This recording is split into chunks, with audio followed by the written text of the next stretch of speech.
Como hemos comentado, queda apenas una semana para que finalice el proceso extraordinario de regularización de personas migrantes en nuestro país, y vamos a hablar de este y de otros asuntos con Juan Antonio Segura, que es director general de la Fundación CEPAIM, que es una de las entidades que está acompañando a miles de personas durante este proceso, y lo tenemos ya aquí en nuestros estudios de Onda Regional. Juan Antonio, ¿qué tal? Bienvenido. Hola, buenos días. Me comentaba que con mucho trabajo durante estas últimas semanas, no solamente por el proceso de regularización, ¿no? Por otras cuestiones que también tienen que ver. Sí, estamos en un momento trascendental. Hay que tener en cuenta que el día 12 de junio se puso en marcha el Pacto Europeo de Migración y Asilo, el proceso de implementación del pacto. Esto tiene una incidencia absoluta sobre nuestras políticas migratorias y sobre nuestros sistemas de acogida, tanto de acogida humanitaria como de protección internacional. También, además, esta pasada semana, el día 16 de junio, se aprobó en el Parlamento Europeo la reforma del reglamento de retorno. Esto también tiene unas consecuencias demoledoras, en el sentido de que se permite por primera vez en la historia de Europa la apertura de centros de acogida en terceros países llamados seguros, y por lo tanto esto supone un antes y un después en lo que es el desarrollo de nuestras políticas migratorias en el conjunto de Europa. También estamos en un momento donde se está debatiendo el marco financiero plurianual, que tiene también una incidencia demoledora sobre el futuro de las políticas sociales, de las políticas de cohesión en Europa, y a la vez estamos en este proceso de regularización tan significativo para el futuro de muchas personas que están en este momento en situación administrativa irregular. Por lo tanto, estamos en un contexto especialmente complejo, que nos habla de qué Europa queremos para futuro, una Europa más social o una Europa más basada exclusivamente en la seguridad. Y parece que por las últimas noticias y por los últimos hechos parece más bien de lo segundo que de lo primero, ¿no? Totalmente, totalmente. No sé qué opinión tenéis al respecto. Bueno, la tendencia, nosotros, nuestra posición ha sido clara y contundente. Hemos seguido desde el primer minuto todo lo que ha sido el proceso de negociación del Pacto Europeo de Migración y Asilo. Hemos visto siempre los claros y los oscuros.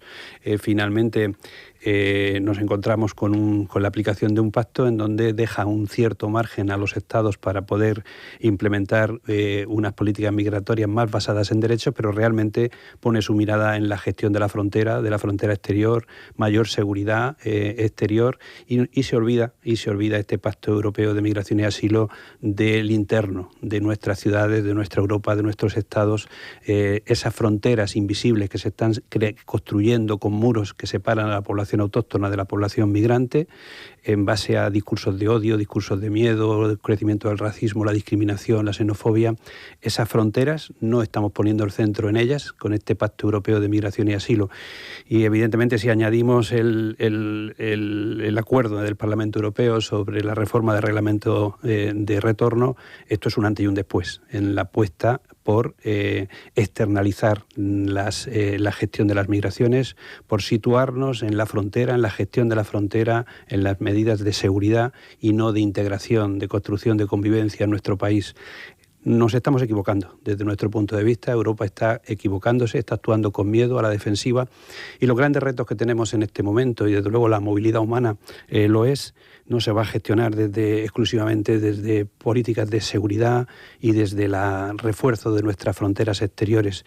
Por contra, si no reforzamos nuestras políticas de integración, nuestras políticas de convivencia, desde luego lo que nos viene no va a ser muy halagüeño, y a cualquier gobierno le va a tocar gestionar esa diversidad que hoy está presente en nuestras calles, en nuestros barrios, en nuestras ciudades, en nuestras empresas, en nuestras organizaciones.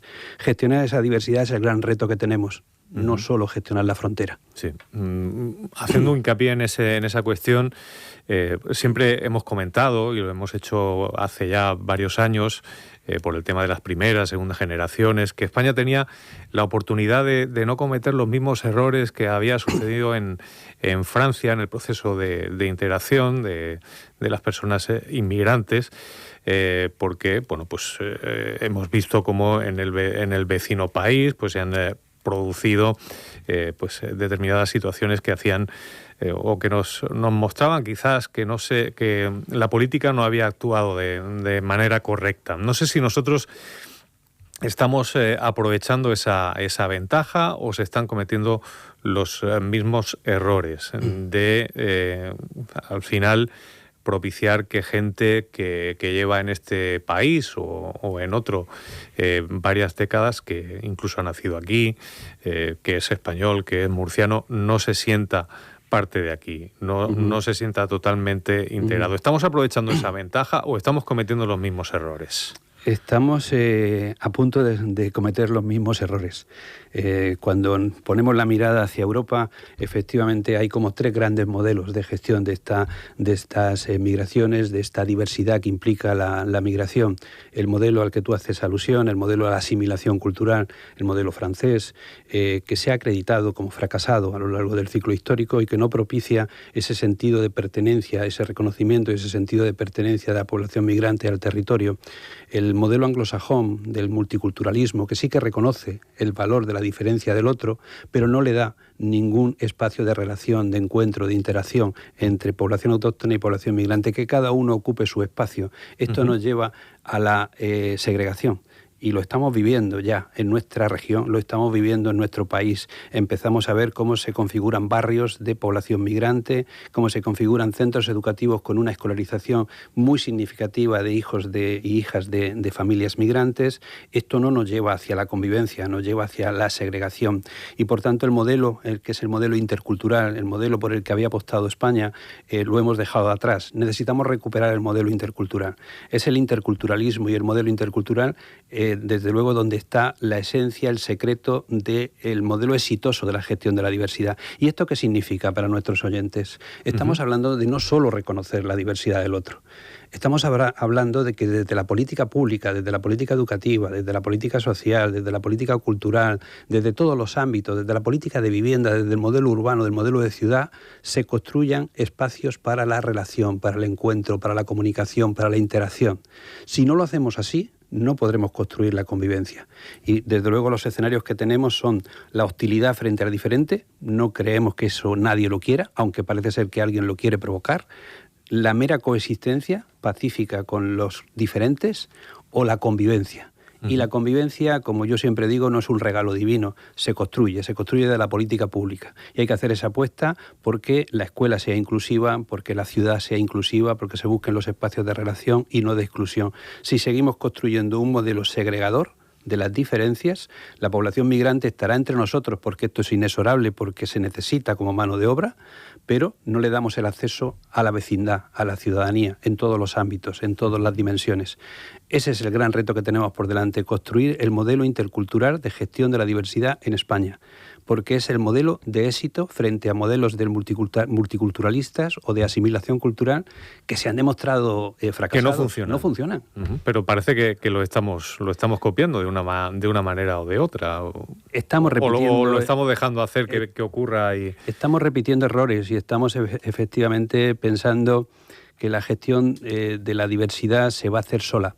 Y no se va a hacer sola, hay que impulsarla. Y esa gestión de la diversidad no vale solo, ya cada vez más nuestras empresas, en todos los sectores de la estructura productiva de la región de Murcia y del país, tienen presencia de trabajadores y trabajadoras migrantes.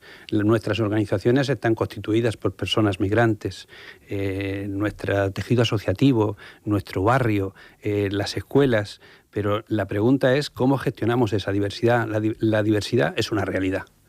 La multiculturalidad, nosotros decimos, es una realidad. La interculturalidad, un objetivo. Y por lo tanto, favorecer las relaciones, la comunicación, el encuentro, el conocer al otro, para perder el miedo que nos separa. Esa es la única estrategia de futuro, pero tenemos que hacerlo, tenemos que dar pasos adelante que estamos en el sentido contrario. No podemos permitirnos que haya centros educativos en nuestra región que tengan un 80% de escolarización de hijos de inmigrantes. Eso no construye convivencia, construye segregación. Y sigue aumentando el miedo a las diferencias. No podemos permitirnos que se dibuje en nuestras ciudades el entramado urbano con barrios de población migrante y barrios en donde no hay población migrante. No, necesitamos una planificación urbana, un modelo de política de vivienda que propicie el que esa diversidad esté en toda la geografía de la ciudad. Si de lo contrario, vamos a la segregación. Y la segregación es la mera coexistencia pacífica, el multiculturalismo, pero nos alejamos de la interculturalidad, el encuentro, la relación, la comunicación, la convivencia, tomarnos ese café y ese té conjuntamente con otra persona migrante, escuchar su historia, contarle mi historia y descubrirnos como seres humanos. Y en todo esta situación, ¿no? Pues ha llegado el proceso de regularización de personas migrantes, que ha suscitado muchas críticas. Y bueno, pues desde algunos sectores se habla de efecto llamada. El gobierno regional ha presentado un recurso ante el Supremo contra este proceso. Queda apenas una semana para que finalice el plazo de presentación de solicitudes, porque esto no termina aquí, luego pues quedará más tiempo, pero sí que conocíamos algunos datos. Hace unos días estábamos hablando de cerca de 1 millón de solicitudes. El gobierno hablaba de 500.000 de regularizaciones, lo cual da una idea, una dimensión de todo lo que va a suponer, ¿no? Del trabajo de resolución de todos esos expedientes, que imaginamos que os lleva un poco de cabeza a las entidades que estáis participando en ellas, ¿no? ¿Qué va a ocurrir a partir del día 30, ¿no? de junio, que es cuando finaliza ese plazo? Sí, bueno, en primer lugar, efectivamente, las cifras que tenemos en este momento oficiales encima de la mesa ya nos hablan de unas cifras muy superiores a las que inicialmente había planteado el Gobierno de España. 500.000 era la expectativa de regularización. Hay que tener en cuenta, cuando hablamos con nuestros oyentes, que la población en situación administrativa irregular es de difícil cálculo. Lo primero que tenemos que tener es un nivel de satisfacción, porque si había esa bolsa de población inmigrante en situación administrativa irregular, esto quiere decir que el proceso de regularización está haciendo posible el que se hagan visibles lo que estaba absolutamente invisibilizado. No podemos permanecer con ese volumen de población trabajando en economía sumergida, sin cotizar a la Seguridad Social, sin cotizar a la Hacienda Pública, sin por tanto colaborar con la financiación de nuestros servicios, públicos. Esa situación no la podíamos sostener. Por lo tanto, el primer argumento que nosotros tenemos y la primera sensación es de satisfacción. El proceso de regularización era necesario. En el ciclo histórico, en este país se han hecho 6 procesos de regularización y se han hecho tanto con gobiernos del Partido Popular como con gobiernos del Partido Socialista, lo cual nos indica que cada cierto número de años hay una bolsa de irregularidad que necesitamos hacer visible, porque no podemos mantener a población en situación administrativa irregular. Esto sí que genera inseguridad, esto sí que genera un reto para la sociedad española. Por lo tanto, el proceso de regularización era necesario, está siendo apoyado desde todos los sectores, desde el tejido empresarial, todas las organizaciones empresariales, la Conferencia Episcopal, los sindicatos, las organizaciones sociales, las asociaciones de inmigrantes. Por tanto, hay un respaldo muy mayoritario al proceso de regularización. Se ha entrado en una polarización política sobre el proceso de regularización que no ayuda en nada, porque realmente es una situación que había que hacer aflorar. Lo saben todos los partidos políticos y, por tanto, el proceso era necesario, era aconsejable y, desde luego, muy positivo desde todas las dimensiones. No genera efecto llamada, porque estamos hablando de personas que ya estaban aquí y, por tanto, no estamos hablando de nuevas personas que van a venir desde terceros países y que van a poder presentarse al proceso de regularización. Las condiciones lo impiden. Estamos hablando, evidentemente, de que no supone un gasto adicional para nuestra estructura de servicios públicos, y personas que ya estaban aquí, que ya tenían acceso a la sanidad en vía de urgencias, que ya tenían acceso los hijos a la educación. Por lo tanto, lo que estamos hablando es de inyectar nuevos recursos económicos vía regularización de su actividad laboral, vía impuestos, vía seguridad social, vía IRPF, para poder financiar nuestro estado del bienestar. Por lo tanto, todas las dimensiones son positivas. El que sea este número tan elevado, muy por encima de las expectativas, lo que nos indica es que la bolsa era demasiado grande. El último proceso de regularización se hizo en el 2005. Se acogieron unas 600 y pico mil personas. Más de 20 años. Sí, estamos hablando de un ciclo histórico muy largo. Por lo tanto, si no queremos generar estas bolsas de irregularidad, hay que cambiar las políticas. Necesitamos vías seguras de acceso al territorio europeo, al territorio español, de manera que las personas, los seres humanos, no se jueguen la vida en el Atlántico, en el Mediterráneo, para intentar llegar a Europa. Vías seguras, y desde luego una modificación de la ley de extranjería para hacer posible esas vías seguras y esa no generación de esta bolsa de irregularidad que cada ciertos años se viene configurando en nuestro país. Y se nos está agotando el tiempo, pero calculan más o menos cuántas peticiones, solicitudes han llegado desde aquí, desde la región de Murcia. No tenemos datos desagregados. Las cifras que tenemos efectivamente están ya muy por encima de las 900.000 las solicitudes que se han presentado. 360.000 son ya las que se han respondido y por lo tanto ya tienen una autorización provisional de residencia y vivienda. En la región de Murcia estimamos que va a haber una solicitud en torno a las 35.000, 40.000 solicitudes y un porcentaje no será admitido por los problemas que estamos teniendo, fundamentalmente por la consecución de los antecedentes penales o la acreditación de la estancia en España, pero fundamentalmente los antecedentes penales está siendo un reto y desde aquí aconsejar a todo el que aún no haya presentado el proceso, su solicitud al proceso, que lo haga, aunque le falte algún documento que después pueda ser requerido.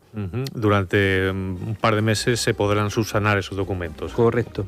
Y por tanto nuestro consejo, el certificado. Nuestro consejo, el certificado de penales es el más difícil de conseguir porque no solamente es del país de origen, sino de los países por los que haya transcurrido en los últimos 5 años. Por lo tanto, estamos hablando de una dificultad real. Y luego hay países que es una dificultad tremenda. Irán, Mali, conseguir un pasaporte o conseguir un certificado de penales es tremendamente complejo. Juan Antonio Segura, director general de CEPAIN, muchas gracias por compartir con nosotros estos minutos. Gracias a vosotros siempre.